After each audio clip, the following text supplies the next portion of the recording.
আসসালামু আলাইকুম, welcome to my channel baking cooking and craft. সামনে যেহেতু বড়দিন আসছে, খ্রিস্টানদের সবচেয়ে বড় ধর্মীয় উৎসব, তাই আমি ভাবছিলাম যে বড়দিনের কিছু হোম ডেকোর আইডিয়া শেয়ার করব আপনাদের সাথে। তো প্রথমে আমি একটা ক্রিসমাস ট্রি বানিয়ে নিব। আমি একটা গ্রিন কালারের ক্লে নিয়েছি এবং ক্লেটা দিয়ে হাত দিয়ে চেপে চেপে একটু লম্বাটে শেপ করে নিয়েছি। তারপর এটাকে কেচি দিয়ে কেটে একটু পাতা পাতার মতো শেপ দিয়ে দিলাম, মানে ক্রিসমাস ট্রি যেরকম হয় আর কি। আপনার ভিডিওতে দেখলেই বুঝতে পারবেন। এটা বানানো খুবই সহজ, আপটা করলেই পারবেন। এখন আমি একটা ইয়েলো কালারের রাউন্ড শেপের প্লেট নিয়ে নিব। অ্যাকচুয়ালি এটা ফেলে দেওয়া একটা প্লেট। ললিপপের যে বড় ক্যান্ডি থাকে ওইটার মধ্যে এটা থাকে, এটা পড়েছিল, তাই আমি এটাকে কাজে লাগানোর চেষ্টা করছি। আমি একটু ব্লু কালারের ক্লে নিয়ে সেটাকে হাত দিয়ে চেপে চেপে রাউন্ড শেপের মতো করে সেই ইয়েলো প্লেটটার উপরে আস্তে আস্তে সেট করে দিচ্ছি। এখন আমি ইয়েলো কালার ক্লে দিয়ে একটা স্টার বানানোর চেষ্টা করছি। যেহেতু আমার কাছে ছোট কোনো স্টার কাটার মোল ছিল না, তাই আমি এটাকে প্রথমে হাত দিয়ে এঁকে নিলাম। তারপরে আমি নাইফ দিয়ে আস্তে আস্তে কেটে স্টার শেপ দেওয়ার চেষ্টা করলাম। তারপরে আমি ক্রিসমাস ট্রিটার উপরের সাইডে সেট করে দিলাম। এখন আমি ব্রাউন কালারের একটু ক্লে দিয়ে সেটা দিয়ে ক্রিসমাস ট্রির নিচের অংশটা বানিয়ে দিলাম, মানে গাছটা দেখতে যেরকম হয় ওই রকম আর। আমি গিফট বক্স বানানোর জন্য পার্পল কালার এবং অরেঞ্জ কালার নিয়ে নিলাম। তো দুইটা আলাদা আলাদা করে স্কোয়ার শেপের মতো একটা ডিজাইন করে নেব, যাতে দেখলে মনে হয় যেটা একটা গিফট বক্স। তারপর লাল কালারের ক্লে নিয়ে সেটাকে চিকন চিকন করে রিবনের মতো করে শেপ দিয়ে নেব এবং আস্তে আস্তে গিফটের চারপাশে পেঁচিয়ে নেব। আপনার ভিডিওতে দেখলে বুঝতে পারবেন।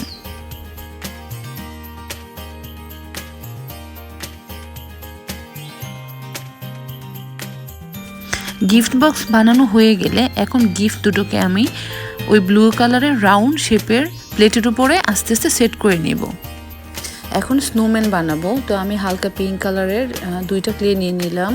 তো এগুলোকে আস্তে আস্তে রাউন্ড শেপের মতো দিয়ে একটার উপর আরেকটা দিয়ে সেট করে নিলাম। ভিডিওতে আপনারা দেখতেই পাচ্ছেন।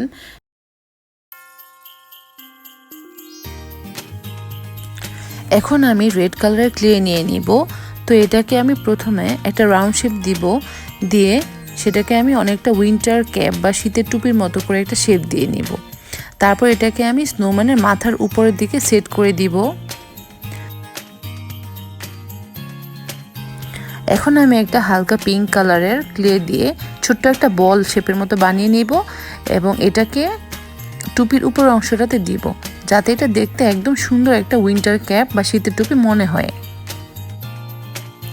এখন আমি একটা লাইট পিঙ্ক কালারের ক্লে নিয়ে টুপিটা চারপাশে সুন্দর করে বর্ডার করে দিব।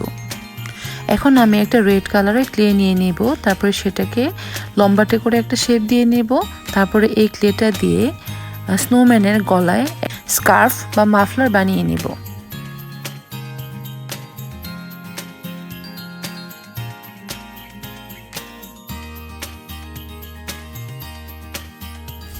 এখন আমি স্নোম্যানের একটা লম্বাটে নাক এবং দুইটা চোখ বানিয়ে নিলাম। আমার স্নোম্যান বানানো কমপ্লিট হয়ে গেল। খুবই সহজ স্নোম্যান বানানো, তাই না? আমার তো মনে হয় এর থেকে সহজ স্নোম্যান আর হতেই পারে না।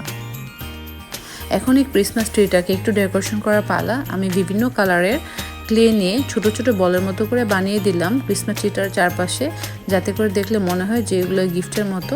ক্রিসমাস ট্রিটা দেখতে যেরকম হয় ওই রকম আর কি। তো বানানো হয়ে গেল আমার ক্রিসমাস ট্রি, স্নোম্যান এবং গিফট বক্স।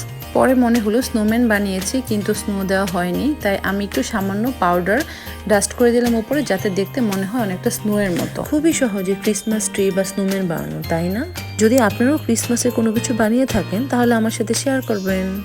আপনাদের কাছে কেমন লাগলো ভিডিওটা? যদি ভালো লাগে তাহলে একটা লাইক করবেন, সাবস্ক্রাইব করে দিবেন আমার চ্যানেলটা। সবাই ভালো থাকবেন। সবাইকে বড়দিনের অনেক অনেক শুভকামনা। আল্লাহ হাফেজ।